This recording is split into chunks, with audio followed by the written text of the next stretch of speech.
Hola, ¿qué tal? Soy Francisco Mendoza, director general de Sensient Flavors para Latinoamérica. Deseo que ustedes, sus familiares y amigos se encuentren bien de salud.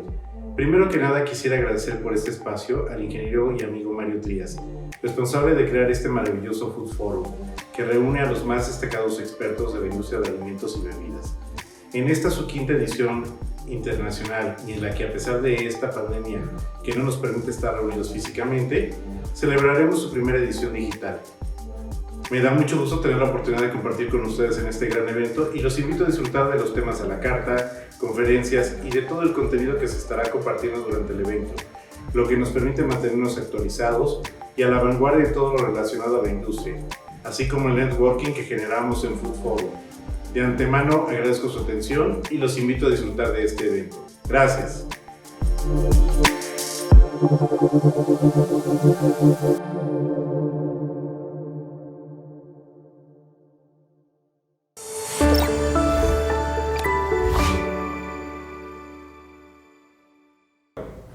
Hola, mi nombre es Guillermo de Icaza y les voy a platicar de algunas experiencias y errores durante el desarrollo, proceso y vida útil de los productos. Yo me he dedicado prácticamente toda mi vida laboral a la industria de los alimentos y mucho tiempo he estado en desarrollo de nuevos productos. Otra parte muy importante de mi experiencia es como consultor en desarrollo de nuevos productos, siempre trabajando para la industria de los alimentos. Entonces, el día de hoy vamos a platicar de algunas experiencias que he tenido a lo largo de 30 años de carrera profesional. Entonces, comencemos. Bueno, una de las grandes inquietudes y retos en el desarrollo de productos es lograr una vida útil adecuada de los productos con los que estamos trabajando, así como el comportamiento que tendrán estos durante el transporte, en el anaquel, y una cosa que muchas veces dejamos de ver, que es después de que el consumidor abre el producto, el uso y el abuso de los productos una vez en manos del consumidor.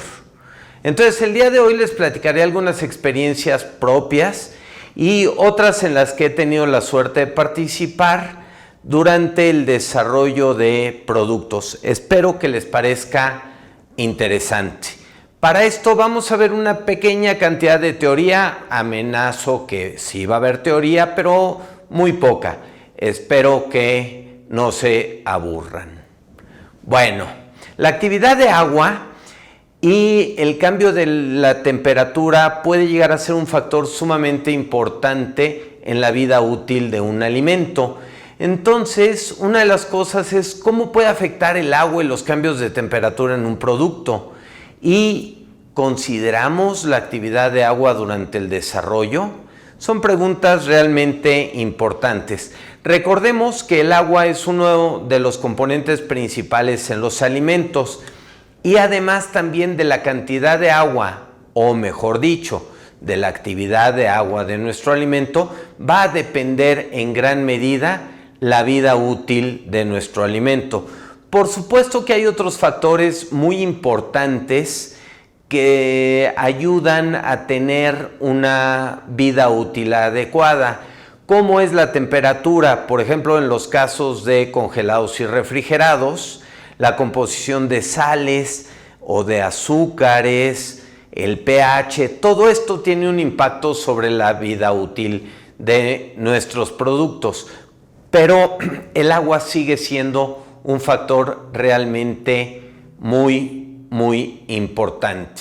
Bueno, la actividad de agua se define como la fugacidad del alimento entre la fugacidad de, en este caso, el agua, a una temperatura constante, en donde la fugacidad del disolvente en solución es prácticamente igual a la presión de vapor. Entonces podemos simplificar que la actividad de agua es la presión de vapor del alimento entre la presión de vapor del agua pura a la misma temperatura. y la temperatura es realmente muy importante que la consideremos en estos casos. Las isotermas de absorción y desorción son unas herramientas sumamente útiles que nos permiten predecir cierto deterioro durante la vida útil de nuestro producto, y normalmente es una gráfica de contenido de agua contra actividad de agua o humedad relativa. Si vemos la desorción, la gráfica de desorción no lleva el mismo camino que la gráfica de absorción, y esto puede ser relevante en ciertos alimentos y para ciertos casos. Bueno, yo les voy a platicar de cinco casos. Antes de eso, es muy importante recordar que cada alimento tiene una isoterma específica, y eso va a depender del agua, pero también de la cantidad de sales, de azúcares, de proteína, de grasa. Entonces, es muy importante conocer la isoterma de nuestro alimento para no llevarnos sorpresas. El caso que les voy a platicar tiene que ver con la temperatura, y para eso les estoy presentando aquí 3 isotermas, en la que tengo una isoterma a 10 grados centígrados, una a 20 grados centígrados y una a 30 grados centígrados. Si nos fijamos, cada isoterma, mientras más subo la temperatura, se va desplazando hacia la derecha, o sea que a la misma humedad va aumentando la humedad relativa o la actividad de agua de nuestro alimento. Exactamente en 10% de humedad vemos que el diferencial de actividad de agua en este alimento específico puede llegar a ser hasta de 0.2. Esto puede llegar a ser muy relevante, ya que las velocidades de reacción que se dan de deterioro en el alimento, que se dan a 0.29 y a 0.49, pueden ser muy distintas. Ahorita vamos a ver esta gráfica de estabilidad de los alimentos. Es una gráfica que desarrolló la BUSA en 1970, pero sigue teniendo una gran actualidad. Ubiquémonos por favor en 0.29 de actividad de agua. Si vemos, el pardeamiento enzimático está a una velocidad sumamente baja, mientras que si nos ubicamos en 0.49, el pardeamiento, la oxidación de lípidos crece drásticamente. En el pardeamiento no enzimático, prácticamente la velocidad está en 0, mientras que en 0.49 tenemos gran velocidad de reacción. Entonces, vemos que en la oxidación de lípidos estamos en el mínimo en 0.29, 0.49 es una velocidad mucho mayor. El pardeamiento no enzimático también se ve fuertemente afectado. La actividad enzimática, el crecimiento de hongos, levaduras y bacterias, a esos niveles de actividad de agua no se ve afectado, pero es muy importante en condiciones de mayor actividad de agua, una variación de 0.2 puede ser significativa, por ejemplo, en el crecimiento de microorganismos. Entonces, vamos ahora al caso. El efecto de la vida útil, entonces se puede ver afectado por la temperatura. Si nuestro alimento está sometido 45 días a una alta temperatura, seguramente vamos a tener problemas por lo menos de un cambio de color, pero pueden existir otros problemas. Veamos el primer caso. Es un polvo para preparar una bebida saborizada, pero en esta bebida también buscamos que se desarrolle una viscosidad. La formulación básica de la bebida es de azúcares, edulcorantes hidrocoloides para generar la viscosidad, sabor y color. La humedad relativa en donde estaba la planta en la que se fabricaba este producto era francamente alta. El problema que identificamos es que el producto se compacta muy rápidamente en el anaquel. En 2 meses teníamos el producto compactado, cuando los estudios de actividad de agua, protección del empaque, reportaban una vida útil mínima de 6 meses. Evidentemente, 2 meses no era aceptable para nuestro producto. 6 meses en muy malas condiciones ambientales y de temperatura era lo mínimo que esperábamos. Y en condiciones de temperatura fresca y humedades relativas bajas, el producto podía llegar a tener 9 meses y hasta 1 año de vida útil. Bueno, ¿qué estaba sucediendo en nuestro producto? Estuvimos investigando, revisando las isotermas, dándole vueltas y no encontrábamos la solución. Fuimos a ver las temperaturas. Si tenemos una temperatura de 30 grados, bueno, pues vamos a tener problemas, pero no encontrábamos qué estaba pasando en nuestro empaque. Bueno, después de mucho tiempo y de una investigación exhaustiva, nos dimos cuenta que el área en la que estábamos produciendo tenía una humedad relativa bastante alta. Había control de temperatura, bajábamos la temperatura del aire para tener una temperatura un poco más cómoda para los operadores, pero eso en automático nos aumentaba drásticamente la humedad relativa del área de proceso. Entonces el área de proceso estaba a una humedad relativa sumamente alta. El azúcar, el componente principal de nuestra fórmula, como sabemos, es sumamente hidroscópica. Entonces estábamos hidratando durante el proceso el azúcar. Empacábamos y una cosa que no habíamos considerado era que el producto viajaba en barco durante una semana, en algunos casos 15 días en otro, en contenedores a una altísima temperatura. Tal vez llegábamos a los 50 grados durante el transporte. ¿Qué estaba sucediendo? Al nosotros tener una alta humedad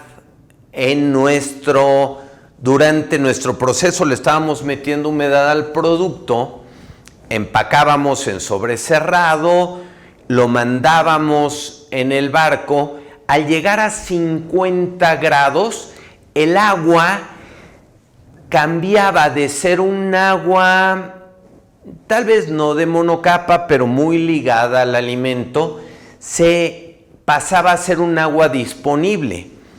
Al disolver parcialmente el azúcar y después regresar a una temperatura de 20 grados, esa agua que estaba disponible disolvía el azúcar y al regresar a los 20 grados nos compactaba el azúcar. Entonces tuvimos que reformular, modificamos la fórmula, aumentamos el tamaño de partícula a través de un proceso de aglomerado. Una partícula más grande es menos hidroscópica. Modificamos un poco la humedad relativa del área de producción y así fue como logramos evitar que el producto se compactara. También se modificó uno de los hidrocoloides que también era sumamente hidroscópico. Entonces, aquí es muy importante considerar a qué condiciones de transporte vamos a someter a nuestro producto, porque puede tener un impacto realmente muy importante sobre la vida útil del mismo. Muy bien, el segundo caso es también un caso que a mí me parece sumamente interesante, y aquí tiene que ver más con materiales de empaque y el tamaño de las presentaciones. Una empresa decidió lanzar una nueva presentación de su polvo para preparar una bebida sabor a chocolate. El producto que comercializan en la actualidad va empacado en una bolsa de polipropileno. El sobre contiene 300 gramos de producto y la nueva presentación que quieren lanzar es de 30 gramos. Esto es para tener una porción individual y no someter el producto una vez abierto a humedades y a cambios que puedan afectar la calidad del mismo. Los datos son los siguientes. La presentación actual, 300 gramos, la presentación nueva, 30 gramos. La altura, sin considerar los sellos de nuestro sobre, son 19 centímetros. La altura del nuevo sobre son 10 centímetros. El ancho, sin considerar los sellos, del actual es 13 centímetros y el 7 centímetros. Si vemos, el sobre actual es mucho más pequeño que el actual. Entonces, evidentemente, cabe mucho menos polvo en el nuevo sobre. Este producto se va a comercializar en todo el país, por lo que existe una amplia variabilidad de climas. Las temperaturas medias pueden ir desde los 5 grados centígrados hasta los 35 grados centígrados, y la humedad relativa podemos calcular que va entre 20% a 90%. En los lugares de alta humedad relativa, la vida útil del producto disminuye drásticamente y se reporta que llega a ser hasta de 5 meses, porque el producto se apelmaza, mientras que la vida útil en temperaturas no tan drásticas puede llegar a ser hasta de 1 año. Hagamos una pausa y seguimos platicando del caso número 2. Muchas gracias.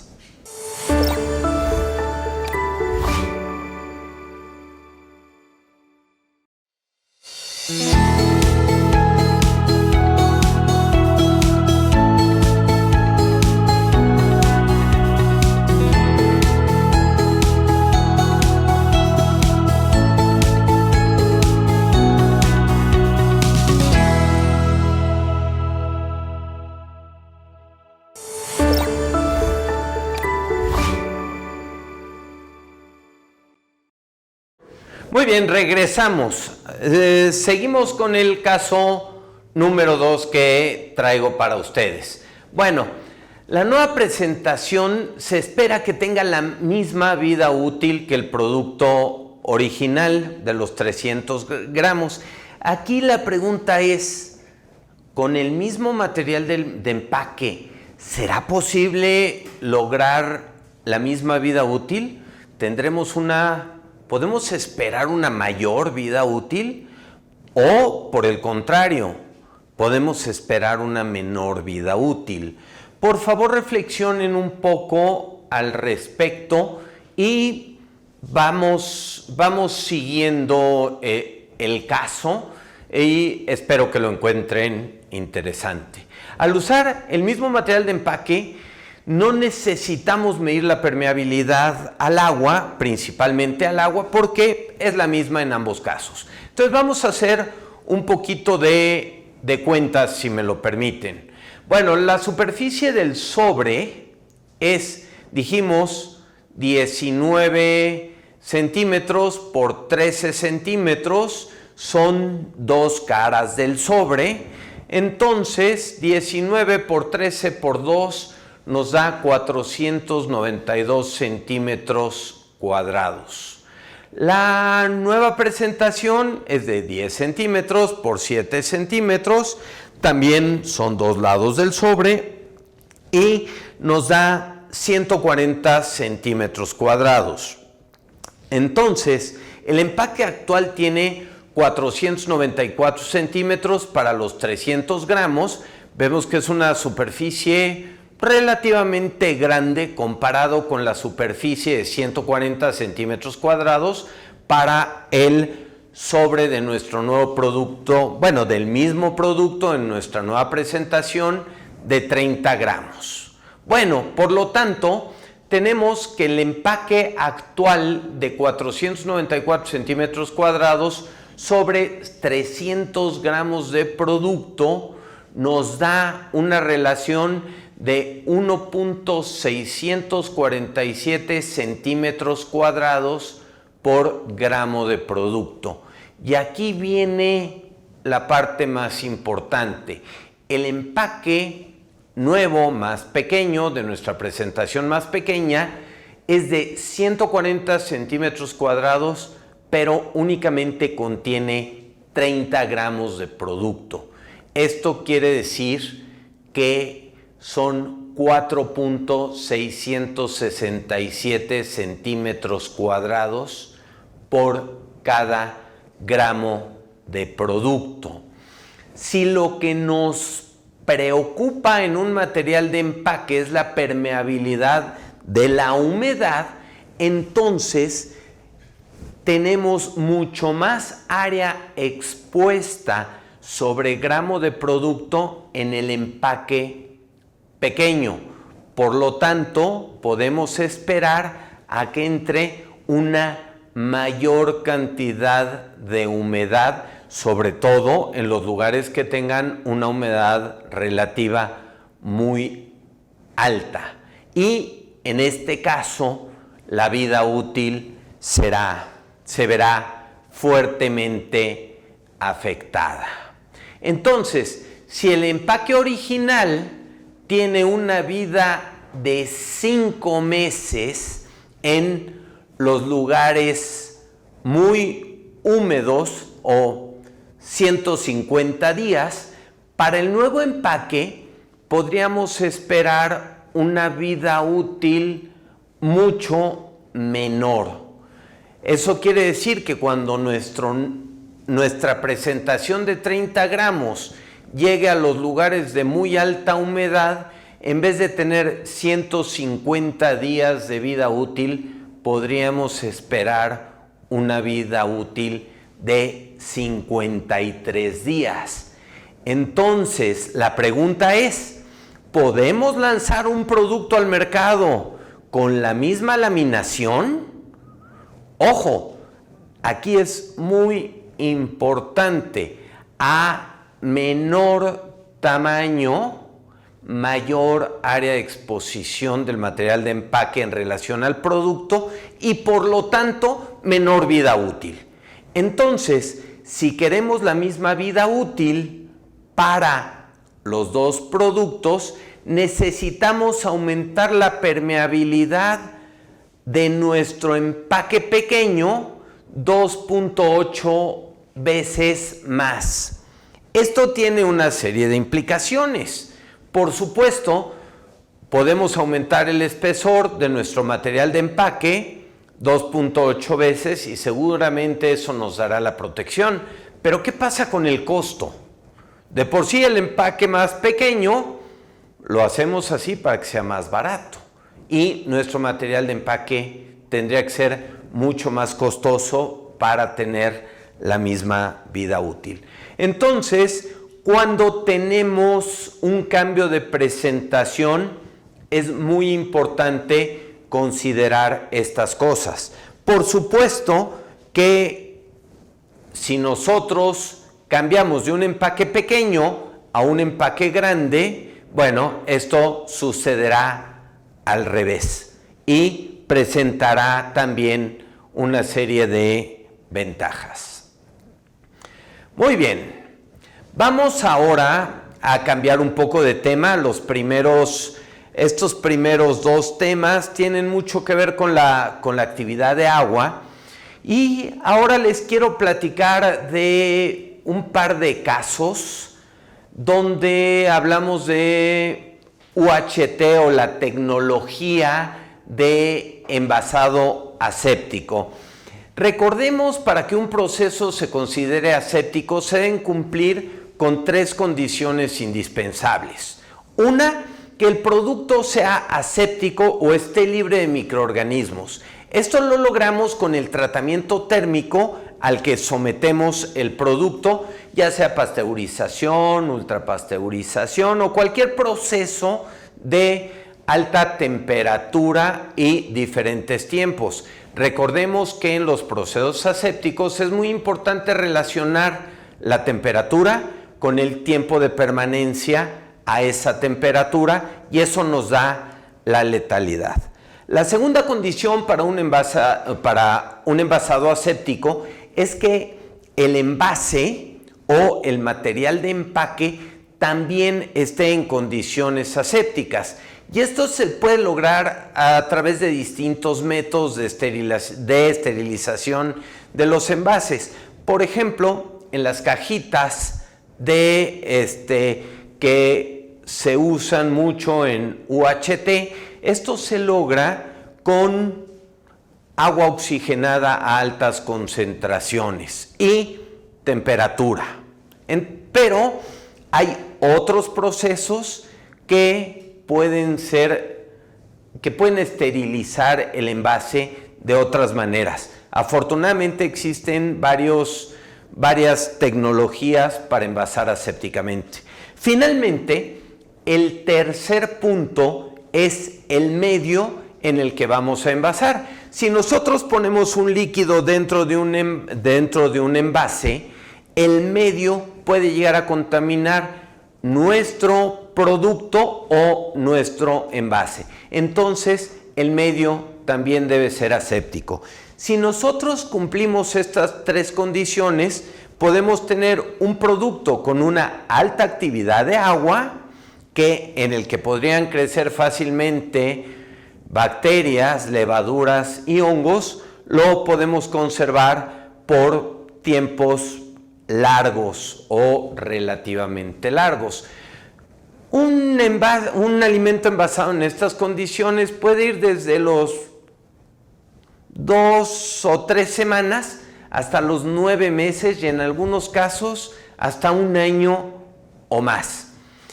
Esta tecnología está ampliamente probada y realmente funciona. Una gran cantidad de la leche y de alimentos líquidos, jugos y demás están empacados con esta tecnología. Bueno, vamos a platicar un caso. Aquí, por ejemplo, en una actividad de agua de 0.95, vemos que los hongos, las levaduras y las bacterias hacen fiesta dentro del envase, y entonces pues la vida útil sería extremadamente corta, o tendríamos que refrigerar o darle otro tipo de tratamientos. Estos procesos no requieren ningún tipo de conservador, porque la temperatura, el envase y el medio en el que se envasan permiten alargar la vida útil. Entonces realmente no requiere ningún otro tipo de conservador. Bueno, la mayoría de los alimentos envasados en UHT o en estos tipos de sistemas, alta temperatura, tiempo corto o muy alta temperatura y tiempo todavía más corto, son bastante eficientes mientras no se abran. Por ejemplo, si hablamos de un envase de leche, abrimos el envase y que puede durar 2 o 3 días en refrigeración, en lo que nos terminamos el litro de leche, tal vez más, tal vez un poco más. En productos con pH más bajo, digamos de 4.6 hacia abajo, podemos tener hasta una semana o tal vez un poco más tiempo en refrigeración.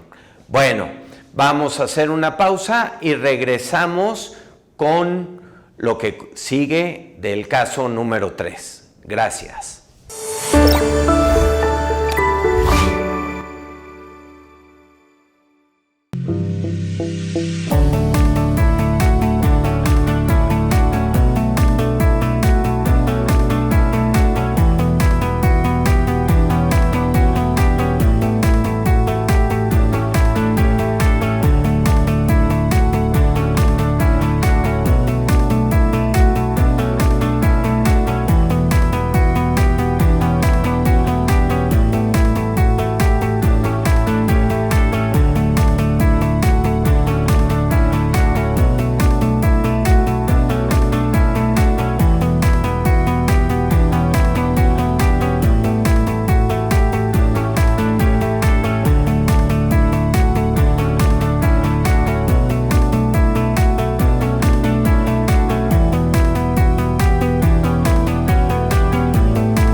Muy bien, estamos de regreso. Ya dimos toda la introducción a nuestro caso número 3. Bueno, teníamos un producto de una salsa para cocinar en base a tomate, y uno de nuestros consumidores reporta una gran cantidad de hongos en la salsa. ¿Qué sucedió? Bueno, lo primero que hicimos fue ir y revisar el proceso de trazabilidad, ver nuestros lotes de retención, a ver si teníamos un problema con este producto, pero realmente no había ningún problema. ¿Qué sucedió? Al ser una salsa para cocinar, el cliente o nuestro consumidor abrió el envase, usó la mitad del producto, supongo que se ha de haber preparado a lo mejor una pasta o unos huevitos en salsa roja, pero el caso es que usó únicamente la mitad del producto y el resto lo dejó en el refrigerador. Una pregunta para todos ustedes: ¿cada cuándo limpian y desinfectan su refrigerador? Yo supongo que como en casa se hace la limpieza una vez cada 15 días, tal vez. La desinfección, creo que nunca. ¿En qué condiciones estará nuestro refrigerador después de que entran, salen frutas, verduras, huevo y diferentes alimentos? Normalmente son una fuente interesante de microorganismos que están tranquilitos por la temperatura, no hacen gran fiesta, entonces crecen pero despacio. Entonces, ¿qué sucedió? Esta persona dejó la salsa para cocinar durante 15 días. Evidentemente, cuando la trató de usar nuevamente, salieron una gran cantidad de hongos. Afortunadamente, la salsa de tomate tiene un pH bajo y eso permite cierto control de algunos otros microorganismos que podrían llegar a ser patógenos. Una altísima actividad de agua en nuestra salsa de tomate, crecen hongos, levaduras y bacterias felices de la vida. ¿Cómo se solucionó el problema? Realmente esta salsa no requería de conservadores químicos, pero se tomó la decisión de adicionarle estos conservadores químicos para evitar tener quejas como esa primera queja que nos llegó. Entonces, al adicionarle benzoato y sorbato, lo que logramos es que después de abierto el producto pueda soportar una vida útil un poco más larga. Este es un clásico ejemplo de abuso del consumidor, porque aunque nosotros digamos refrigérese después de abrir por no más de 3 días, no creo que muchos de nuestros consumidores consideren esos 3 días como válidos. Entonces, creo que es sumamente importante considerar el uso y el abuso al que puede estar sujeto nuestro producto. Muy bien, vamos al siguiente caso. Este fue un desarrollo de una bebida ácida lista para consumir con leche reconstituida. La intención era hacer una bebida con una ligera acidez que dan las frutas, pero que fuera una bebida de leche con fruta. Entonces, durante el desarrollo de la fórmula láctea frutal, nos encontramos con una serie de problemas. Se rompía la emulsión, la leche se cortaba o se precipitaba la proteína, y entonces durante todas las pruebas hicimos una gran cantidad de cosas para mejorar la estabilidad de la fórmula. Usamos algunos hidrocoloides protectores, usamos amortiguadores de pH, usamos unas sales para ayudar a la hidratación de la leche, y finalmente, después de mucho trabajo a nivel piloto, nuestro producto quedó. Y muy contentos nos fuimos al escalamiento en la planta. Normalmente los procesos de escalamiento siempre nos encontramos con algunos problemas, algunas cosas que tenemos que modificar, y en este caso no fue la excepción. Durante las pruebas en planta, la emulsión entraba, se veía toda muy bien, entraba al tratamiento térmico, y al salir del tratamiento térmico, un proceso UHT, el producto estaba sumamente inestable, la proteína precipitada.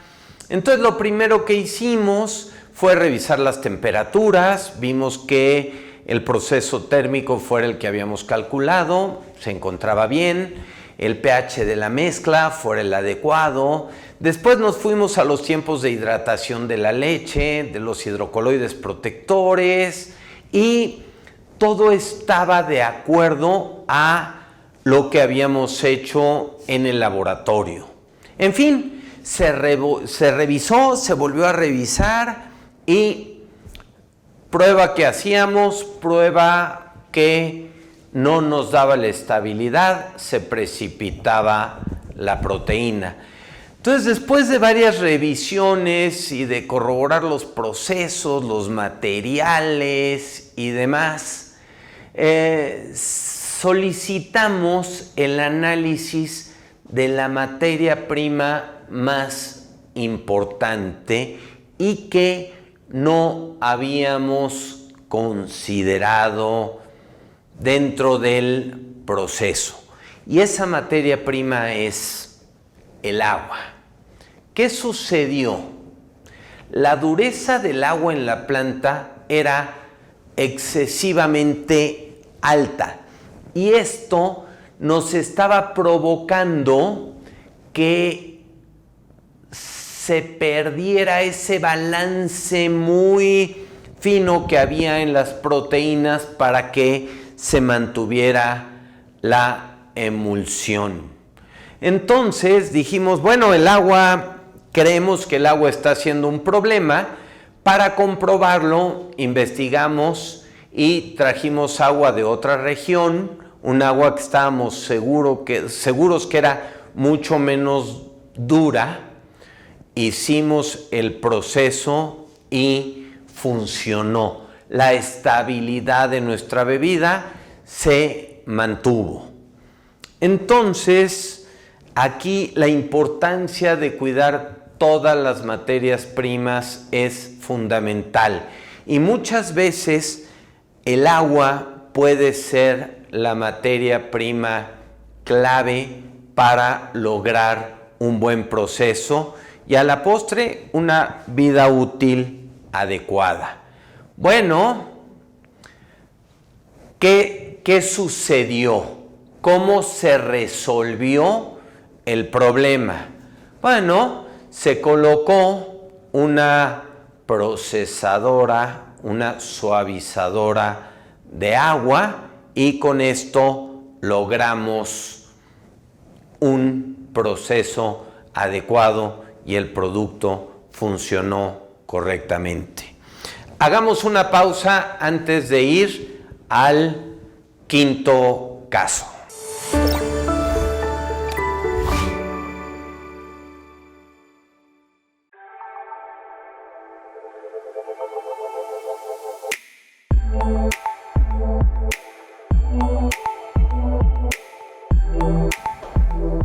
Hola, soy Alejandra Reséndiz, Marketing Specialist de Sensient Flavors Latam, y hoy les voy a presentar una de nuestras herramientas favoritas, Trends to Taste. Nosotros, al ser una empresa global con amplio expertise como casa saborista, investigamos, relacionamos y conectamos ideas a nivel mundial para proyectar la evolución y seguimiento de los mercados emergentes. Es un hecho que como consumidores y parte de una comunidad activa, no solo en nuestro entorno social, sino también digitalmente, somos partícipes de un mundo mucho más conectado y más expresivo.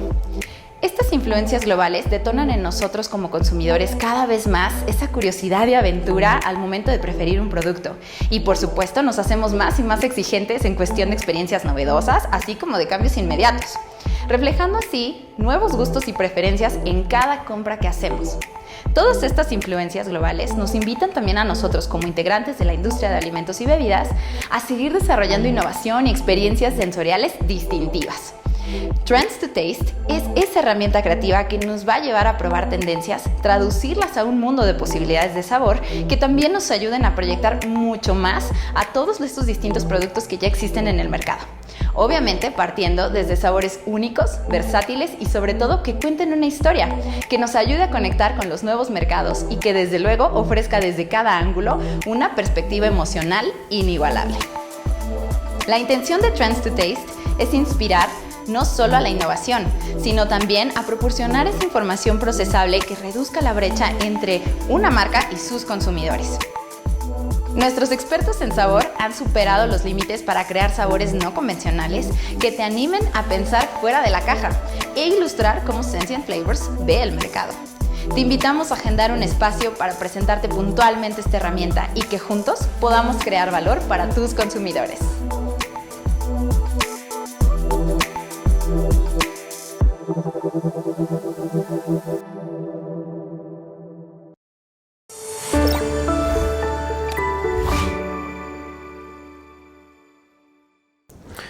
Gracias, estamos de regreso para ver el último caso, el caso número 5.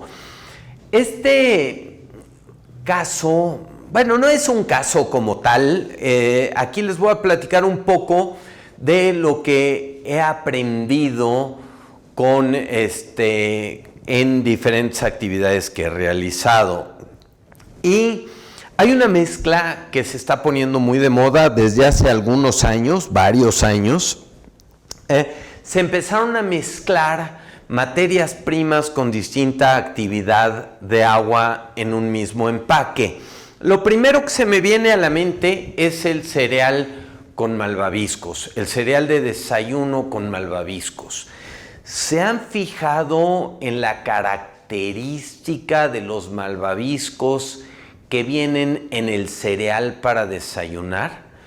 Si vemos, no es un malvavisco tradicional, suavecito, húmedo, con una textura muy agradable. Si vemos el malvavisco, antes de ponerle la leche, es bastante duro y está bastante seco. El éxito de este malvavisco es que es muy poroso y en el momento que le ponemos la leche se reconstituye y se acerca mucho a los malvaviscos tradicionales que conocemos. ¿A qué se debe esto? Si nosotros pusiéramos un cereal de desayuno en el mismo empaque con un malvavisco tradicional de los que encontramos en el supermercado o en las dulcerías, la humedad del malvavisco se iría hacia el cereal y esto provocaría un cambio de textura en el cereal, quedaría aguado. Incluso podría, si tenemos muchos malvaviscos, podríamos alterar de tal forma la actividad de agua del cereal que incluso podrían empezar a crecer hongos. Entonces, ¿cómo se resolvió? Con malvaviscos deshidratados, que es una forma, pues me parece brillante, de resolver el diferencial de actividad de agua dentro del mismo empaque. Otra opción, menos elegante, sería tener los malvaviscos por un lado, el cereal de desayuno por el otro y que cada quien lo mezclara, pero por supuesto le quita la practicidad y el encanto. Otra de los productos que he visto en donde tenemos dos materias primas o dos productos, en este caso dos productos, con actividades de agua muy diferentes, es el ate o bocadillo en una galleta. Por supuesto que el ate o el bocadillo tiene una actividad de agua muchísimo mayor que la galleta y el agua migra del ate a la galleta y aguada la galleta.